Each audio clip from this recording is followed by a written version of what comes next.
I never meant to fall for Brandon Mitchell. It just happened. Gradually, like an old house settling, so slow and quiet that I didn't even notice until it was too late. By the time I realized it, I was in too deep, and there was no way out without losing something. Brandon and I had been roommates for over a year. We met through a mutual friend when I needed a place after my last roommate moved out. It was supposed to be temporary at first, but we got along so well that I ended up staying. He was easy to live with, clean, laid back, and always in a good mood. The kind of guy who could charm anyone without trying. He was also straight. That was the part I had to remind myself of every time he did something that made my stomach flip. Brandon was playful, always finding ways to get under my skin in the most infuriatingly endearing ways. He'd ruffle my hair as he walked past, steal fries off my plate, or drape an arm over my shoulders when we watched movies on the couch. None of it meant anything, of course. It was just how he was. Comfortable in his own skin, never thinking twice about boundaries. I told myself I was imagining things. That the way he lingered too long in doorways when we talked, or how he always found an excuse to be close, was just him being his usual touchy self. I told myself that when he smirked and called me Geordie, like we were something more than just friends, it didn't mean anything. But deep down, I knew I was lying to myself. I liked him. More than I should. More than he would ever like me. So I kept it buried. I forced myself to laugh when he teased me and roll my eyes when he did something that made my heart race. I played the role of the easygoing friend, the one who never let his feelings show. Because the truth was, Brandon could never know. Not just because he was straight, but because I couldn't lose him. Even if it meant pretending I didn't want more. Even if it meant swallowing the ache in my chest every time he smiled at me. But then, one night, he crossed a line. And suddenly I wasn't so sure that I had imagined everything after all. Brandon had a habit of pushing boundaries, but he did it in a way that made it impossible to call him out on it. He'd steal my hoodies even, though he had a closet full of his own. "Yours are just softer, Geordie," he'd say with a grin, tugging the sleeves over his hands like he had no intention of giving them back. He'd sit too close on the couch, his knee pressing against mine, acting like it was the most natural thing in the world. Sometimes, when I'd shift away, he'd lean right back in, smirking like he was daring me to call him out. Then there was the wrestling. Brandon loved to play fight, like we were still teenagers. If I made some sarcastic remark, he'd tackle me onto the couch, pinning my wrists above my head. "Say you're sorry," he'd demand, grinning as I struggled beneath him. I never won. Not because I couldn't, but because I didn't want to. I told myself it was all just how he was. Casual, playful, oblivious. But sometimes, I'd catch a look in his eyes, something unreadable, and wonder if I was fooling myself. One Friday night, we went out with a few friends to this bar downtown. It was packed, the music loud, the air thick with the scent of beer and sweat. We were a few drinks in when a guy approached me near the bar, flashing a confident smile. "Hey, I saw you from across the room," the guy said, leaning in slightly. "You here with anyone?" Before I could answer, Brandon appeared at my side, slinging an arm around my shoulders. "Yeah, he is," he said smoothly, his grip tightening for a fraction of a second. The guy hesitated, glancing between us before nodding and walking away. I laughed, shaking my head as I turned to Brandon. "What was that?" Brandon just shrugged. Dude was weird. I studied him for a second. "He was just being friendly." Brandon scoffed. "Looked like he was trying to take you home." I raised an eyebrow.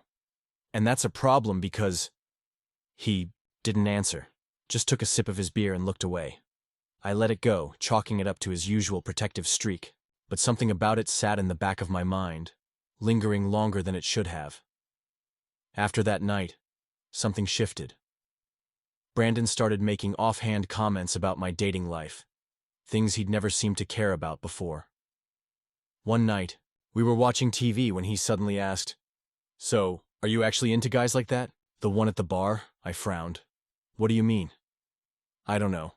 He stretched his arms over his head, pretending to be casual. "He just seemed not your type." I huffed a laugh. "Oh? And what's my type?"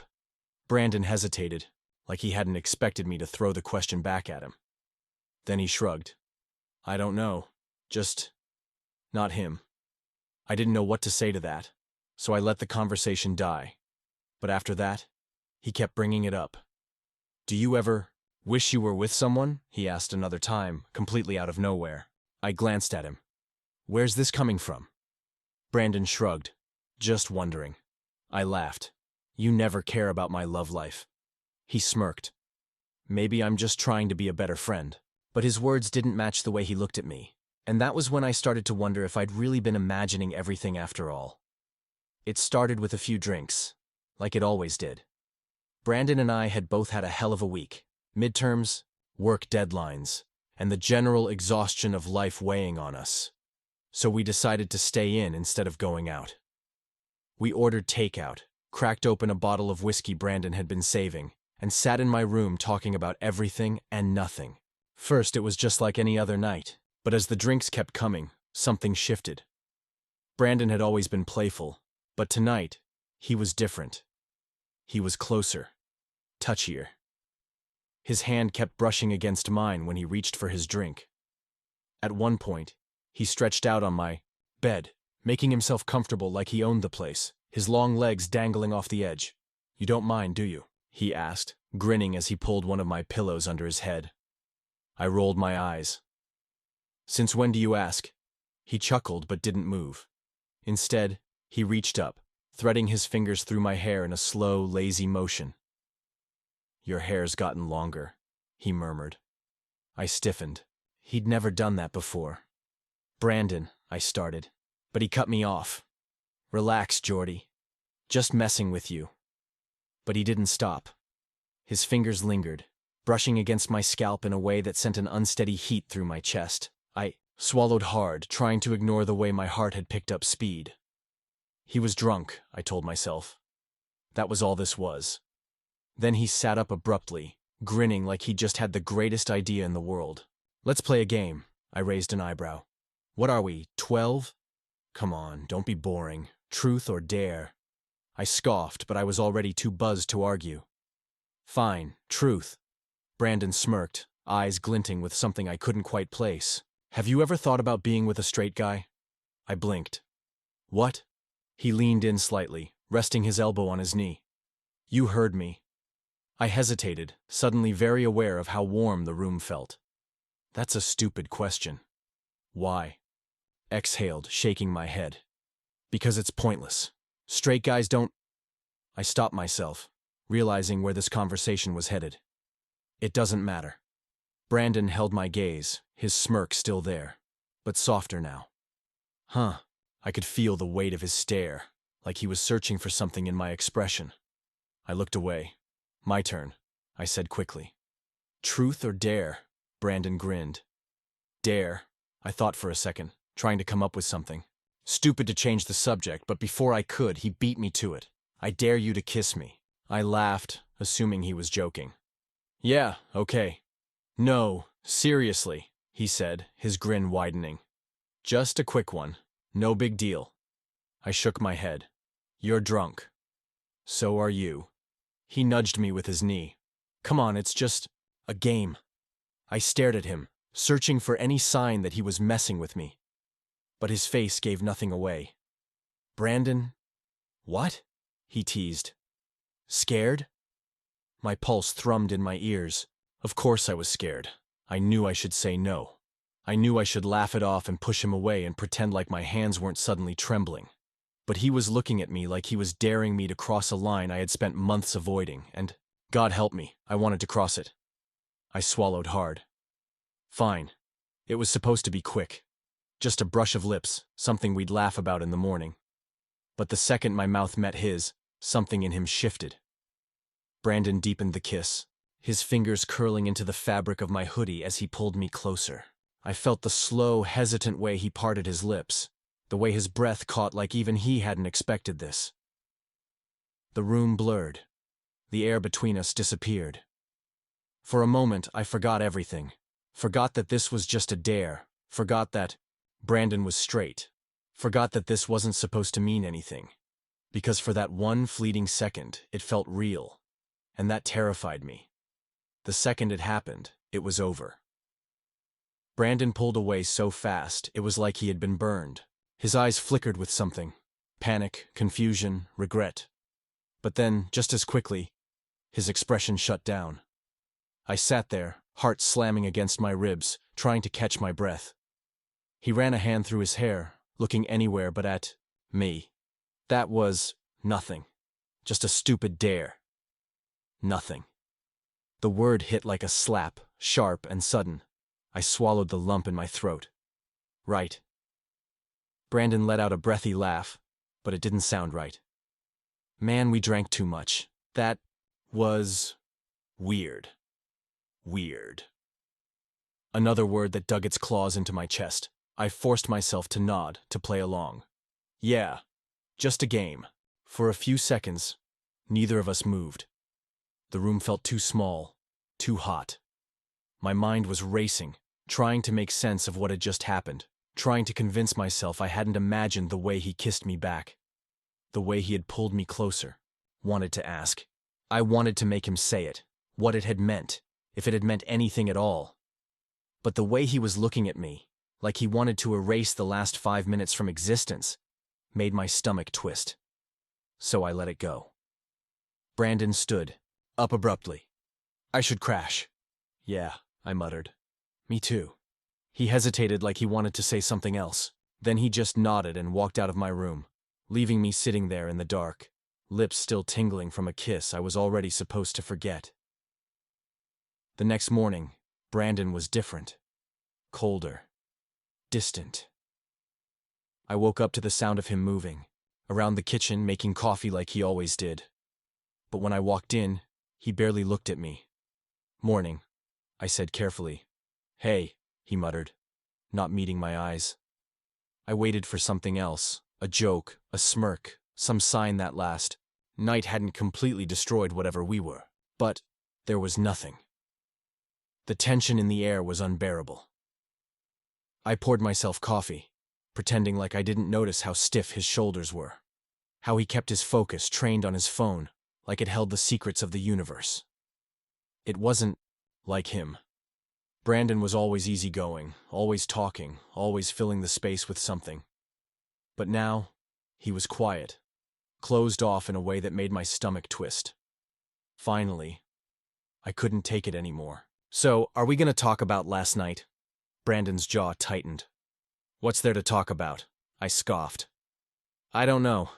Maybe the part where you dared me to kiss you and then actually, he cut me off. It didn't mean anything. Jordan. I flinched, but he didn't notice. Or maybe he just didn't care. He grabbed his keys off the counter. I gotta head out. And just like that, he was gone.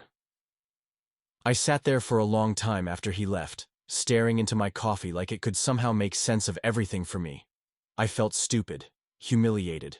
For a second, just one stupid fleeting second, I had let myself believe that it wasn't just a game, that maybe, just maybe, Brandon had felt it too. But he had made it clear. It was nothing. I should have been angry, but mostly, I just felt empty. I thought about moving out. The idea had crossed my mind before, but now it felt more real. The thought of living under the same roof with this weird, suffocating silence between us made my chest ache. But leaving meant losing him, and that was something I wasn't ready for. So, for now, I stayed. Even if it meant pretending nothing had happened. Even if it meant pretending I wasn't breaking a little more every time he looked right through me. I lasted 3 days before. I broke 3 days of awkward silences, of pretending not to notice how Brandon barely looked at me anymore. 3 days of convincing myself that I could just move on, that I could pretend it hadn't happened, that I could be okay with whatever this was turning into. I wasn't okay. So on the 4th night, when I found him in the kitchen, leaning against the counter with his arms crossed like he'd been waiting for me, I decided I wasn't going to let him keep running from it. Why did you do it? I asked, voice steady even though my heart was pounding. Brandon tensed but didn't look at me. I told you, it was just a stupid game. I let out a sharp laugh. Right, a game. That's why you kissed me back like you meant it? That got his attention. His jaw clenched, and he finally met my eyes. For a second, I thought he was going to deny it, tell me I was imagining things. But instead, he ran a hand over his face and muttered, "I don't know, okay?" I folded my arms. Bullshit. His head snapped up, his eyes flashing. "I was drunk, Jordan. I wasn't thinking." "That's not an answer." I stepped closer, feeling the frustration build in my chest. "Drunk or not, you made a choice. So why? Why would you do that when you knew?" I stopped myself before I said too much, before I said something I couldn't take back. Brandon exhaled sharply, gripping the edge of the counter like he needed to hold on to something. "I don't know," he said again. But this time, his voice was quieter. I waited. He swallowed hard, then looked away. I never thought about guys that way before. The words hung between us, heavy and uncertain. Brandon shifted uncomfortably, like saying it out loud made it more real. "But ever since that night, I can't stop thinking about it. About you." My breath caught, but I pushed down the hope trying to claw its way to the surface. "And what? You think that's just something you can test out? See if it feels right?" Brandon's face twisted. "That's not what I'm saying." "Then what are you saying?" My voice was sharp now, raw. "Because from where I'm standing, it looks a lot like you're trying to figure out if you can screw around with me and then walk away when it gets too real." His hands curled into fists. "That's not fair, isn't it?" I took a step back, shaking my head. "I'm not your experiment, Brandon. I'm not some phase you get to explore and then forget about when you decide it doesn't fit who you're supposed to be." His expression darkened. "You think this is easy for me?" "You think it's easy for me?" I shot back. "You get to be confused. I don't. I've always known what I wanted, and I sure as hell never wanted to be someone's mistake." Brandon flinched, like the word had actually hurt. For a second, I thought he might say something, anything, but instead, he just shook his head, eyes burning with something I couldn't name. Then he turned and walked out, slamming the door behind him. I stood there, heart hammering, wondering if I'd just lost him for good. Brandon didn't come home that night, or the next. Days passed, and with each one, the silence between us grew heavier. I told myself I didn't care, that I wasn't going to be the one to reach out first. He was the one who had walked away. If he wanted to pretend this didn't exist, that was his choice. But it didn't stop me from glancing at the door every time I heard footsteps in the hall. Didn't stop me from wondering if I had pushed him too hard, or if maybe I hadn't pushed hard enough. Then, on the 5th night, just as I was about to head to bed, the front door creaked open. I turned, and there he was. He looked wrecked. His hair was a mess, dark circles beneath his eyes like he hadn't slept in days. He hesitated in the doorway, his fingers tightening around the strap of his bag like he wasn't sure if he should be here. I stayed where I was, arms crossed, waiting. He exhaled, stepping inside. "I didn't know if you'd still want to talk to me." I shrugged. "Didn't think you wanted to talk." Brandon swallowed, rubbing the back of his neck. I didn't know what to say. I let the silence stretch. If he was going to say something, it had to be real. Finally, he sighed, his shoulders sinking. "I'm scared, Jordan." That threw me. Brandon was never scared. He was reckless, overconfident, always the guy who jumped without looking. But right now, he looked terrified. I've never... He trailed off, shaking his head. "I've never felt like this before. About anyone." My chest tightened. "Brandon, I can't stop thinking about you," he interrupted, eyes locked onto mine. "About that night. About what it meant. I tried to ignore it, tried to tell myself it was just the alcohol, but I can't. It wasn't." I stared at him, my pulse thudding. "And what do you want me to do with that?" He took a step closer. "I don't know." Another step. "But I know I don't want to lose you." I swallowed. "I won't be your secret. I won't be something you wake up one day and decide was just a phase." Brandon nodded, something steady and determined settling in his expression. I know. I searched his face, looking for hesitation, for doubt. There was fear, sure, uncertainty. But beneath it all, there was something real. Something I wanted to believe in. I need you to be sure, I said, voice quiet. Brandon's gaze softened. I'm sure about you. I exhaled, tension bleeding from my body. And when he reached for me, I didn't pull away. This time when he kissed me, there was no question, no hesitation, only certainty.